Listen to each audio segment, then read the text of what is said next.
Hello everybody and welcome. I'm the Grounded Glasgow, your favorite armor on the PokeTube channel, and I want to welcome you to our week 10. Hello everybody, the Grounded Glasgow here. I will pause the video here right here for a minute because I have a quick update for you to tell you. This battle goes up today without a layout, unfortunately, where you normally would see the mons. I'm very sorry about that. It was because I was wanted to upload this to you guys like I normally would. But I heard that it's not going so well with my mother. She got unwell today at work and was headed to the hospital, so that's why. And I need to be there as well. So I still wanted to push out this video for you. And I'm sorry again. I promise next week there will be another video with the layout in there. But this week I couldn't actually manage to do it. So I'm still your coach for the Low Land Nidoqueens, and I will not keep you up any longer. So thank you for listening, and let's actually get further into the match. Bye, and I hope you enjoy, guys. Battle versus Slimy Quagsire in the Alola International Season 1. The team you see in front of you is the team from earlier today's team builder. And today we bring you a Mega Blastoise, which is speedy and offensive, a weakness policy agility Dragonite, a Black Sludge substitute Gengar, screens Rotom Heat, offensive Mega Scissor with the Genlon Berry, and then defensive Regirock. As my opponent brings Conkeldurr, Greninja, Azumarill, Mesprit, Charizard, Mega X, and Tornadus.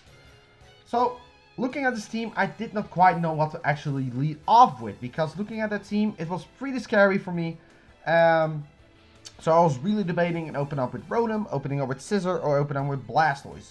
Looking at this team, I thought that he would probably open up with Mesprit, since it probably would be his rocker, which actually made me want to decide to actually open up with my Mega Blastoise, because Mega Blastoise can then have a favorable matchup versus everything.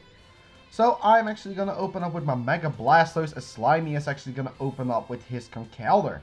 Probably he did that to actually knock off my Rotom, potentially, because I normally bring Scarf Rotom a lot.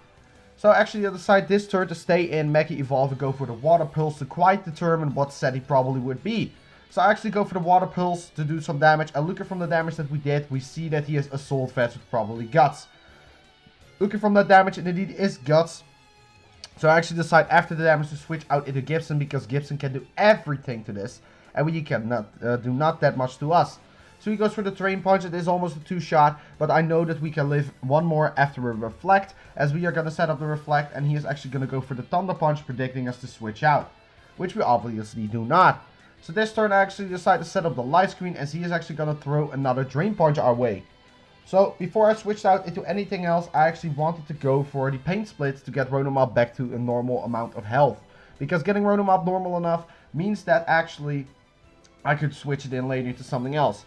So he goes for the Thunder Punch again, as I'm actually going to Volt Switch out this time and bring him on the half, which was great for me. And actually go for the Scissor play right here, as he's actually going to get the Drain Punch off and recover some health to get around half.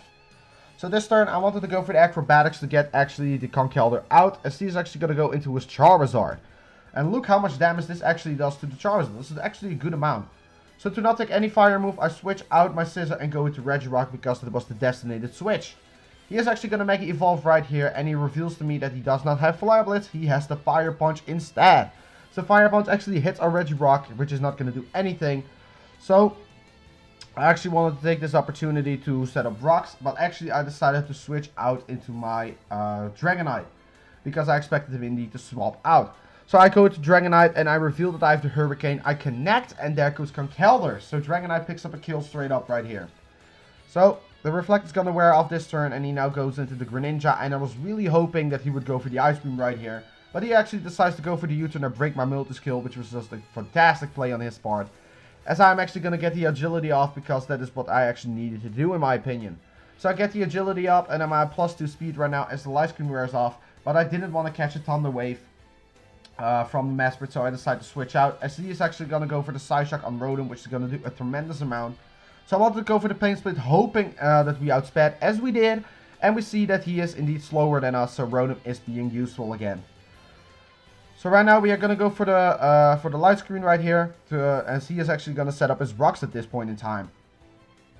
So Rotom is actually going to now go for the Reflect to also take the Psyshock damage a bit better, as he indeed is going to go for the Psyshock this turn. And Rotom is going to take not too much from that thanks to the screens, as he is actually going to switch now out his Mesprit into his Charizard, as I'm actually going to go for the Volt Switch because I did not want to stay in there. So I'm actually going to Volt Switch out straight out into my Blastoise because I needed to get this rocks away, and I knew that I could live a Thunder Punch from a Jolly max attack Charizard. He goes for the Thunder Punch, and we are going to live at 2 HP, which is just fantastic. We are going to get a crit to the Rapid Spin, which did not quite matter in the end. And this turn, I'm just going to let him take me out because there's no way I could recover Blastoise up enough. So we are going to drop to the Earthquake for Charizard Mega X, and now I actually decide to go into my Regirock. Because Regirock is the switch still, and he is actually going to go for the Dragon Dance, and I knew even with the screens up, there was no way he could plow through Regirock. So I take this opportunity to set up my Stealth Rocks versus the Mega Charizard X, and now, after the leftovers recovery, I knew that there was nothing he could do against me, even with the Earthquake.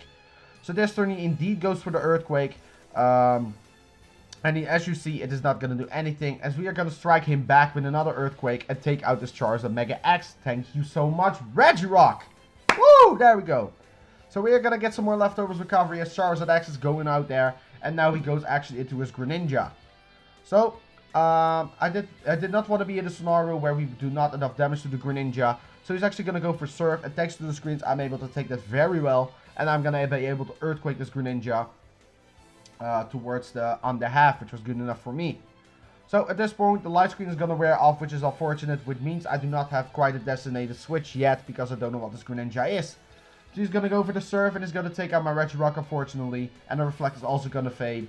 So now I go into my Dragonite. It was my best play to hopefully scare him out in the next Extreme Speed, as he actually is going to go into the Mesprit. I'm going to make the play. I'm going to go for the Agility, predicting him to switch out because he did not want to take his Greninja out by an Extreme Speed. So I'm going to go for the Dragon Claw this turn. It's not going to be enough to take him out, unfortunately. And he's going to Side Shock to bring me down a bit lower. And I'm going to double Dragon Claw and then able to take out the Mesprit. So now he goes into Wabbit Season, which is a Azumarill. Takes the rocks damage, and I knew that I needed to make the Thunderbolt play right here. So I'm actually going to go for the Thunderbolt as he switches in his Tornadus, and Tornadus is just straight up going to faint towards the power of Dragonite, and Dragonite drops the Tornadus. So Tornadus didn't do anything this match, unfortunately, as he's actually going to switch out into Wabbit Season his Azumarill again. So I wanted to take this opportunity to go for the Thunderbolt, which is going to do a tremendous amount. It brings it around 20%, as he's actually going to play rough, and there goes Dragonite. I needed to sack Dragonite right here because there was not much I could do. So at this point, I needed to hope that Scizor could take it home for us, with Bullet Punch being able to take out the Azumarill, and then hoping that Scizor would be able to take out this Greninja with 1 or 2 Bullet Punches. I was hoping he was in range, and we're going to see, is Greninja going to take it home again? Bullet Punch is not going to take Greninja out, unfortunately, and he goes for the Dark Pulse. It's not going to be able to take me out. I'm going to activate my Genlon Berry, which raises my defense. Unfortunately, I did not get to use it, but I go for the Bullet Punch again, and there goes Greninja, and that is going to be the game. We won 3-0 versus Slimy, which makes us 8-2. This is amazing. So, I'm the Ground and Glide Scorer. I want to thank you all so much for watching, and I will see you in the next video. Good game to Slimy. Hope to see you in the finals, or in the playoffs at least. Thank you so much, man, and I will see you in the next video, whatever I'm gonna make. I will see you next time, guys, and I'm out. Bye.